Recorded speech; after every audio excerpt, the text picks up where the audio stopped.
Alright, that should take care of them all. Oh, we got stragglers.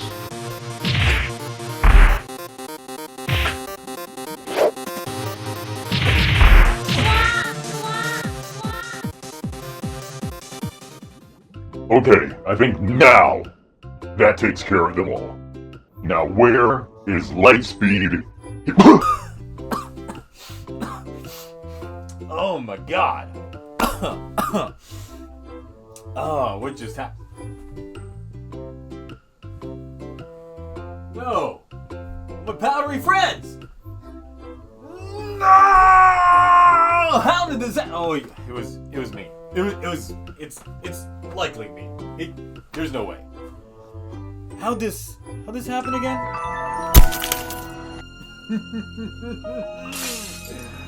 Rinto dust.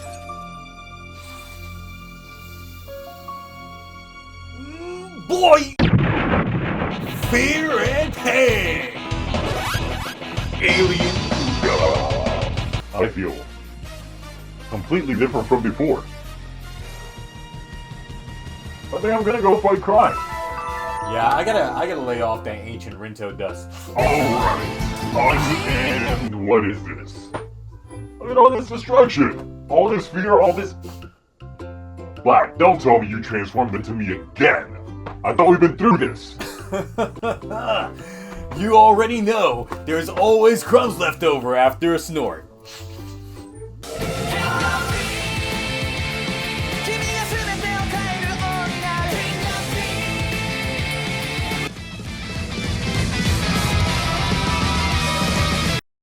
I don't know why, but it keeps feeling like I'm missing some really epic stuff go down in some pocket dimension like far, far away. And it's been this way for like a good month or so now. Either way, KingOhger this week continues down the trend started last week, while pulling off some tropes from Popular's 2000s anime that I wish just stayed in that era. So let's see how King Rakudik fares this week on KingOhger. See, when we last left off, the Bugnarok has taken over Shugadam, and King Rakulus has taken the shaft to the back directly as a result of being a pawn to said Bugnarok. But the state of affairs leads Rita to reach out to the others to form a brand new treaty. So while the fit ones vacate, emotional damage and actually damaged rangers try to find common ground in their issues. King-diculous. Speaking of, the Bugnarok sure are making a mess of the castle, but Suzume got her bro on speed dial. You know, I'd ask where she pulled this phone out of, but I'm going to assume it's not from her ass and that actually it happened last week during some sort of off-screen shenanigans. Using the powers of fake tears and roping in Luigi into the mix as well, but the powerful backhand of new guy, Something Jim, is too strong. Mario is oddly missing here, but Kamajin is here and is ready to boss Rakulus into offing Luigi. Though the intimidation tactics may be effective to his own folks, the bugs got that hard exoskeleton that aren't phased by King Rakulus's threats. So let's take a moment to watch today's Rakulus beatdown.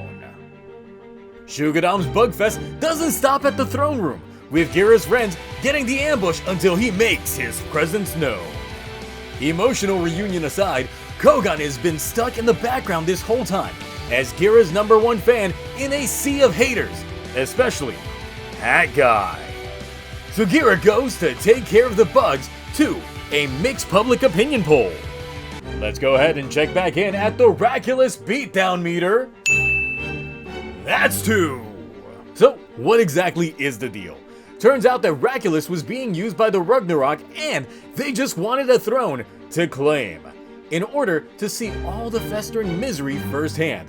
And Rakulus was that guy that was just easy enough to go ahead and fool. So left with no choice, Rakulus grabs his sword and throws it. What? Why? Now they have the sword. But like the little bitch he's become this episode, Mini Bean runs off. Right into the hands of Yanma and Jeremy. Here to save him? Nah, he broke that deal. Also, he kinda tried to fuck Yanma over last time, so yeah. King Beta runs just to get that Jeremy shot. Raculus is pretty much useless now. So, I guess he's gonna get that beatdown, huh? Oh, he's gonna get the beatdown he deserves. Right to the cushion! Wait, hold on. Toei is now stealing my King Dick jokes? Oh my god. What? With Raculus cast out, the gauntlet's been thrown. But you know, the Bugnaroks have the citizens of Shugadam captive, right? Well, you're goddamn wrong. All because Himeno... Hey, I guess it worked.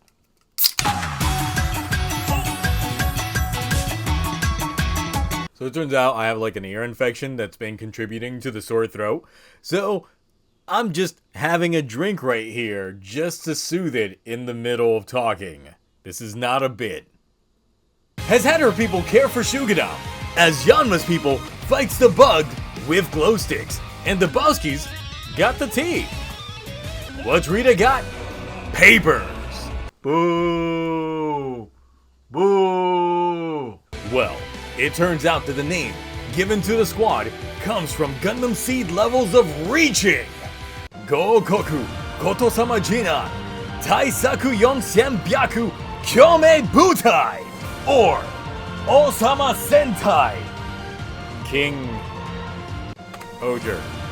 So now it's kinda roll call, kinda not, but all green screen. Now on to the fighting. Presented by Hasbro. Kick it, Kaiser! Blade, what the hell are you doing here? I'm recording this on Thursday. This week's Geeks brought me absolutely no money, so I'm dipping into that KingOhger pot. Besides, you've been missing out on deepest lore with what's been going on with Hibiki for the past month. What do you even mean? I'm not spilling, but maybe Daigorg is with all that done, because Gira just can't get that dentin on him. Hey Blade, who's the waifu of choice for KingOhger? I'm kinda partial to that one guard chick in Yanma's crew. I kinda like that vibe. Oh, so you like women who can beat you? Well, I'm in a similar boat with Jeremy's mom. Guys, you know that's not the official waifu wars of KingOhger, right? Well, it doesn't matter what you think, because the old wars are over, as they have the team synergy and attempt to get one in on Gamajin. But the funk is too strong, they know to strike while the griddle is hot. My stepson Jeremy is up to bat next, taking on Deatheract directly. What's getting blacked and blued and is white all over? It doesn't matter what his name is. Did you just steal my thing? You stole that from The Rock and he wants his royalty fees. Well, do you smell what the damn? It's crown time, with Kira just being OP enough to send Daigorg back. And Jeremy is sending the gift of Deatheract. So, while the villains flee, KingOhger Extreme time! Clusterfuck Met is here. But let's separate Spider real fast and stop this no-name bug and finish him off with Beam Spam. Thanks, Kazu. You know, we gotta hang out more time. You're definitely way better than the red variation. Well, I hope y'all are satisfied now. Anyway, with the throne empty, Raculus gotta pay for them crimes. So, who's gonna dish out that justice? Yanma? Rita? Well, Gira's gotta have that fight that we didn't really get. Next week, though, rating time! Now, tonally, this episode felt very similar to the quality dip that we had last week. The fight scenes were a bit better, but overall, it just felt a little bit off. It kind of stems from Raculus in general. He was the focus this week, but he felt so out of character and completely uncalculated that I can't say I fully enjoyed this episode. So for that, I'm gonna give this episode the Car Ranger C! Just to explain the rating system for those of you that don't know, C is mid, meaning it's just okay. It's not good, it's not bad, it's just okay. But yeah, Raculus this episode felt completely out of his element, and it started last week with Gira getting the crown. The dude's attacks in suit felt like he was getting jobbed by a boss and he was out of potions, so all he had to do was block the attacks at the right time. While here, he's just completely defeated. There's also a big trope about guys in power being proven to be cowards when push comes to shove, but this massive turn for Raculus just seems too sudden. As before, he would keep a suave, collected demeanor about himself, but this episode, he was pretty much gone. Next week comes the rematch between Gira and Raculus, but given Raculus's current state of being, the fight already feels like it's been won by Gira. And that kind of sucks, because it kills the tension. They demoralize and hold Raculus hostage after he was so close to having it all, and then you're just gonna kick him while he's down. That's just shiesty, y'all. At least give him a Suzume conjugal visit first so he can at least get some oomph in his step right before the fight. And look, I personally like Raculus as a villain. He's a guy that I just love to hate. But this episode knocked him down to a gag character so quickly that it felt like I was watching someone speedrun Gentoku from Build's heel turn. In terms of backstory plot or anything of the like, none of that was really present here, as it was our second time forming the team. Though the show took it extra 2000s anime cliche and decided to take their name from an oversimplification or abbreviation of a long form word. It's something that we in the forums used to roast Gundam Seed and Seed Destiny for way back in the day. And when Shin Kamen Rider tried to pull that shit off with Shocker, the joke remained. So, it's here again.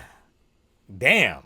The show in itself is starting to feel like it's hitting that point of diminishing returns that we would normally see with Rider up to this point. Where it's like the show hit its mark almost every week, but then once you get into the late teens of the episodes, I don't know if it's like budget drying up, padding, or studio interference, but something starts taking into effect. KingOhger was already a very green screen heavy show, but it's becoming painfully used more recently. That new screen technology that they invested in seems to be of minimal usage as of late, but all in all, a lot of things have been feeling a bit off than their usual mark since last week. Am I the only one noticing this, or do y'all think I'm overreacting to a few nitpicks here and there? Like last week, the crown felt like it was a very sudden power-up with no real build-up. It's just something Raculus had. It gets jacked in the same episode, and then this week, Raculus acts like he's been castrated. I'm gonna try and be a little bit more optimistic, but it's possible that the high points are behind us, given how a lot of these other shows have been going the last few years. So, what did you think about this week's KingOhger? Raculus getting shafted? Why throw the sword when he could have just transformed? And why the rocket had to stop right by his crotch? Anyway, that's it for me. I'll see you all next week. Bye.